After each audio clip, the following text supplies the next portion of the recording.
सबसे पहले बात करेंगे अमेरिका में राष्ट्रपति ट्रंप के खिलाफ एक नया तूफान जो दस्तक दे रहा है उसके बारे में। एक तरफ ईरान तो दूसरी तरफ ट्रंप के अपनों ने ही उनके खिलाफ मोर्चा खोल दिया है। खबर यह है कि अमेरिकी संसद में रिपब्लिकन सांसदों ने युद्ध रोकने वाले प्रस्ताव पर ट्रंप के खिलाफ मतदान जो है वो किया है। अमेरिका में अब ये चर्चा जोर पकड़ने लगी है कि इजरायली प्रधानमंत्री नेतन्याहू के दबाव में ट्रंप इस युद्ध में शामिल हुए। ट्रंप कहते रहते हैं कि मुझे कोई प्रभावित नहीं कर सकता, लेकिन अमेरिकी संसद में युद्ध के खिलाफ एक प्रस्ताव पास हुआ है और ऐसा लग रहा है कि अमेरिकी संसद में अब ट्रंप को आईना दिखाने की तैयारी की जा रही है। सवाल उठने लगे हैं कि क्या ये प्रस्ताव ट्रंप के लिए राजनीतिक तूफान साबित होगा या फिर वो वीटो करके, इग्नोर करके एक बार फिर साबित कर देंगे कि व्हाइट हाउस में अभी भी वो ही बॉस है। क्या ट्रंप की अपनी ही पार्टी अब उनके लिए मुश्किल खड़ी करने लगी है? क्या ईरान ने चतुराई से ट्रंप को उनकी ही जाल में फंसा दिया है या फिर ट्रंप अपनी मनमानी जारी रखेंगे और अमेरिकी संसद को नजरअंदाज कर देंगे? ट्रंप फंस गए हैं या ट्रंप खेल बदल देंगे? आज सुपर 6 में आपको इन तमाम सवालों। अमेरिकी सांसद अब खुलकर इसके खिलाफ सामने आ गए हैं और आने वाले समय में ट्रंप के लिए परेशानियां और ज्यादा बढ़ने वाली हैं। लेकिन इस प्रस्ताव के पास होने का मतलब क्या है, जरा वो भी समझिए। युद्ध में ट्रंप के लिए क्या क्या बदल जाने वाला है, ये आपको समझाते हैं।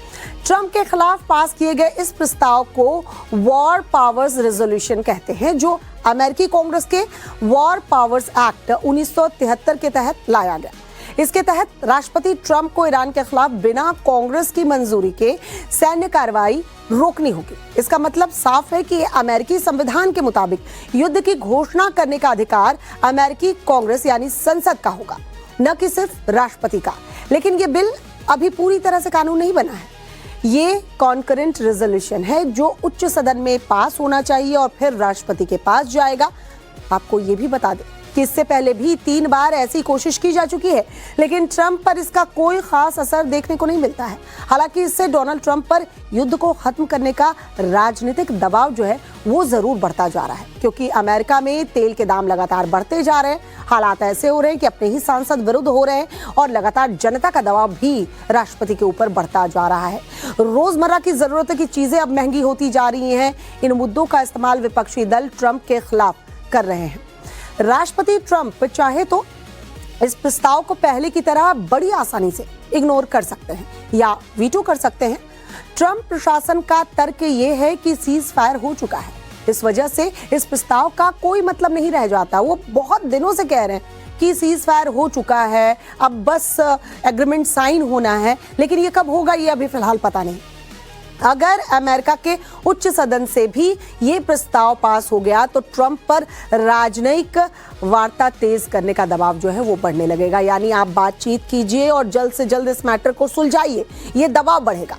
अगर ट्रंप ने इस प्रस्ताव को वीटो कर दिया तो ये बिल वापस से संसद में जाएगा। इसे अमेरिकी संसद के दोनों सदनों से 2/3 बहुमत से पास कराना होगा। फिलहाल ये सब मुश्किल नजर आ रहा है। अमेरिकी सीनेट में रिपब्लिकन्स मेजॉरिटी में है, लेकिन इस प्रस्ताव से ईरान को ये क्लियर मैसेज जा रहा है कि युद्ध को लेकर अमेरिका 2 धड़ों में बंट चुका है। इस मौके का ईरान पूरा फायदा उठाने की कोशिश करेगा और जाहिर सी बात है, खबर सामने आई है तो ईरान ये करेगा ही करेगा। ये प्रस्ताव ट्रंप की नेगोशिएटिंग पोजीशन को थोड़ा कमजोर कर सकता है, क्योंकि अब ईरान को पता है कि ट्रंप के ऊपर दबाव है और लगातार उनके ही सांसद उनके विरुद्ध हैं। तो जाहिर सी बात है कि अब ईरान जो है वो अमेरिका पर दबाव बनाने की कोशिश करेगा। इससे पहले ट्रंप ने एक पॉडकास्ट इंटरव्यू में कहा था कि ईरान के खिलाफ कार्रवाई का फैसला उन्होंने खुद लिया है। उन्होंने कहा था कि किसी ने मुझे इसके लिए ना तो उकसाया है ना ही प्रभावित किया है, ये मेरा अपना फैसला था। लेकिन जैसे ही ट्रंप प्रशासन ने एक बार फिर भारत समेत करीब 60 देशों पर टैरिफ लगाने की बात की है, इससे यह अंदाजा लगाया जाने लगा कि ट्रंप अमेरिकी नागरिकों का ध्यान युद्ध से हटाने के लिए टैरिफ का खेल फिर से शुरू करना चाहते हैं।